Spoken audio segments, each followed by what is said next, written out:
बायकांना रोजच पडणारा प्रश्न म्हणजे भाजी काय करायची. भाजीला काही नसेल तर प्रश्न पडतोच, पण भाजीपाला आणल्यावरही आता यातून कोणती करायची हा पण प्रश्न असतो. भाजीपाला आज आणला होता, पण गावाकडून येताना आम्ही आमच्या शेतची कांद्याची पात घेऊन आले होते. पात खूप कोवळी होती आणि ती खराब होऊ नये म्हणून आधी असं ठरवलं की आधी पातीचा ठेचा बनवूया.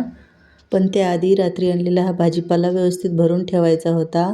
जे भाजीपाला डब्यात बसतोय तो डब्यामध्ये आणि कॅरीबॅगमधला कॅरीबॅगमध्ये अशा प्रकारे भरून ठेवते, कारण सकाळी मग घाई असते आणि भाजीपाला काही निवडणं होत नाही. म्हणून एकदाच सगळ्या मिरच्यांचे देठं, भाजी सगळ्या, कोथिंबीर, मेथी असं सगळं निसून ठेवते. दोडकं जे आहे ते अशा प्रकारे मी साल काढून कटच करून ठेवते डब्यामध्ये. ते 2-3 दिवस व्यवस्थित राहतं. मुलांच्या डब्याला दोडक्याचीच भाजी केली. आज दोघांनाही एकत्र सोडायचं होतं, कारण यांना उशीर झाला होता.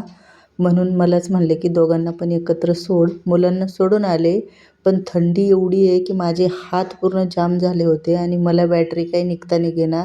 शेवटी बॅटरी तशीच सोडून दिली आणि वरती आले. पण बॅटरी काहीही करून चार्जिंग लावावीच लागणार आहे, कारण रात्री चार्जिंगला केली नव्हती. मुलांना परत घ्यायला जायचं असेल तर चार्जिंग लावावीच लागेल. मी त्यांना दुपारी आणायला सांगेल म्हणून वरती निघून गेले.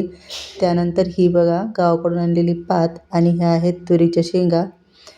तर लगेच ठेचा वाटायला घेतला. मिरच्यामध्ये थोडंसं तेल टाकून मिरच्या भाजल्या. त्यानंतर कांद्याची पात आहे ती पण कट करून टाकली.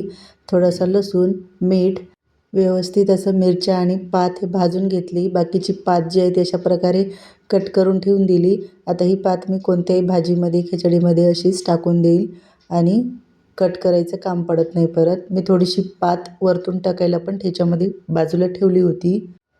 पातीमुळे काही ठेचा तेवढा तिखट होत नाही, पण तरी पण थोडंसं शेंगदाण्याचं कूट पण त्यामध्ये टाकायचं, म्हणजे ठेचा एकदम टेस्टी होतो.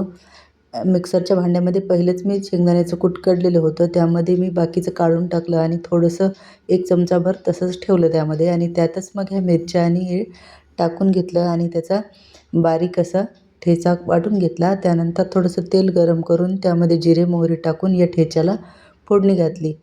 जिरे आणि मोहरी तडतडली की गॅस बंद करून टाकायचा. आपल्याला याला शिजवायचं नाही आहे. त्यानंतर वरून कोथिंबीर आणि परत कांद्याची पात घातली आणि असा ठेचा तयार झाला.